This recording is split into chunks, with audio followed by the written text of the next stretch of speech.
ሰላም ጤና ይስጥልን። የተወደዳችሁና የተከበራችሁ የቻናላችን ተከታታዮች የነሐሴ 30 2018 እጅግ ወሳኝና አነጋጋሪ የሆኑ መረጃዎችን ነው ይዤላችሁ የቀረብኩት።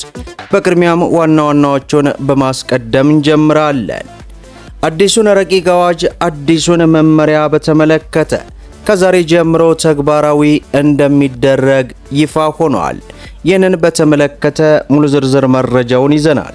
በሌላው መረጃችን ከነጋዴዎች ጋር በተያያዘ ማለትም ለደረጃ ለነጋዴዎች መልእክት ያልደረሳችሁ እንዲሁም ደግሞ ከሐምሌ 25 በኋላ ለደረሳችሁ እናንተን በተመለከተ አዲስ መግለጫ ወጥቷል። ይህንንም ወደ እናንተ እናደርሳለን። በሌላ በኩል ከ3300 በላይ ድርጅቶችና ተቋማትን በተመለከተ እርምጃ ስለመወሰዱም ተሰምቷል። ይህንንም እናደርሳለን። እንዲሁም አጠቃላይ ለግብር ከፋዮች በሙሉ መልካም ዜና ተሰምቷል። ይህንና መሰል መረጃዎችን ወደ እናንተ እናደርሳለን። ቪዲዮን ላይክ፣ ቻናሉን ሰብስክራይብ እያደረጋችሁ እስከ መጨረሻው ድረስ ተከታተሉ። በቅድሚያም ከነጋዴዎች ጋር በተያያዘ አዲስ መግለጫ ወጣ። ከሐምሌ 25 ቀን 2018 በፊት መልእክት የደረሳችሁ ግብር ከፋዮች እስከ ሐምሌ 30 ቀን 2018 በኦንላይን እንድትከፍሉ መስታሰቡ ይታወሳል። የ2018 የግብር ዘመን የደረጃ ለግብር ከፋዮች አብዛኞቹ በኦንላይን የክፍያ ስርዓት ግብራቸውን መክፈልና የተቀሩትም እየከፈሉ መሆናቸው ተመላክቷል።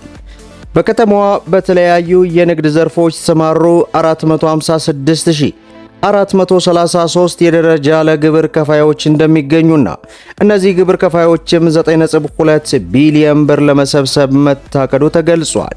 የደረጃ ለነጋዴዎች ግብር ከተቀጣሪዎች ያነሰ መሆኑንና ይህም የሆነው የከተማ አስተዳደሩ አነስተኛ ነጋዴዎችን ለማበረታታትና ለማሳደግ ባለው ቁርጠኝነት ምክንያት እንደሆነ መግለጫው አመላክቷል።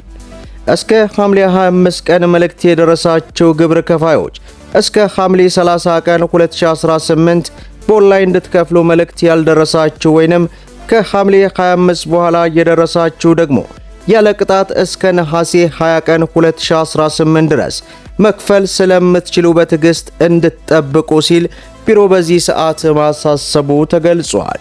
በሌላው መረጃችን አዲሱን ረቂቅ አዋጅ አዲሱን መመሪያ በተመለከተ ተግባራዊ ስለመደረጉ ተሰማ።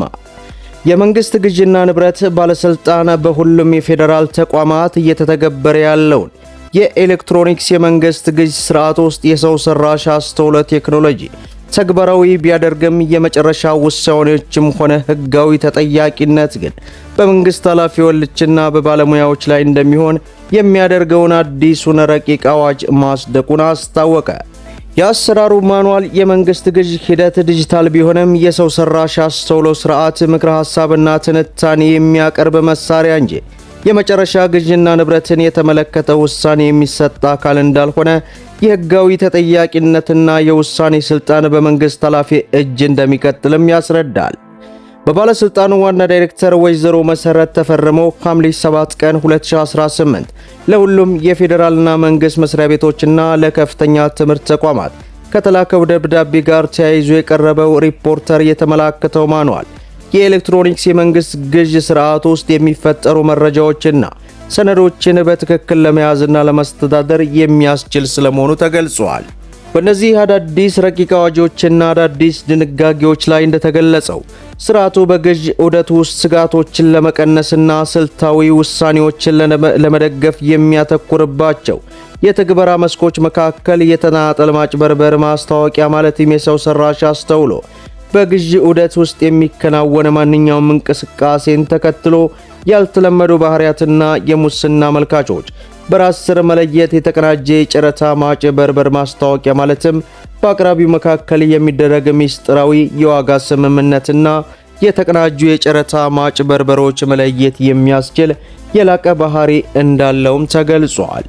ለዚህም ባለስልጣኑ የቁልፍ አፈጻጸም መለኪያ እንደሚጠቀምና እነዚህ መለኪያዎች የስርዓቱን አጠቃላይ አፈጻጸም ለመገምገም የግዥ ሂደቶችን በታቀደው መንገድ እየተፈጸሙ መሆናቸውን ለማረጋገጥና የፖሊሲ ማሻሻያ እንደሚያስፈልጋቸው ለመለየት ስራ ላይ ይውላልም ተብሏል። በሰነዱ የተዘረዘሩ ዋና የክትትል መለኪያ የመንግስት ተቋማት የስርዓት አጠቃቀም፣ የተጠቃሚ የስርዓት ተሳትፎ፣ የመረጃ ጥራት፣ የመረጃ ደህንነት፣ የተቋማት አፈጻጸም ውጤትና የስርዓቱን አጠቃላይ ብቃት የሚያካትት ሆኖ በመላው ሀገሪቱ ላይ ተግባራዊ እንደሚደረግ ሪፖርተር በዚህ ሰዓት አስነብቦናል።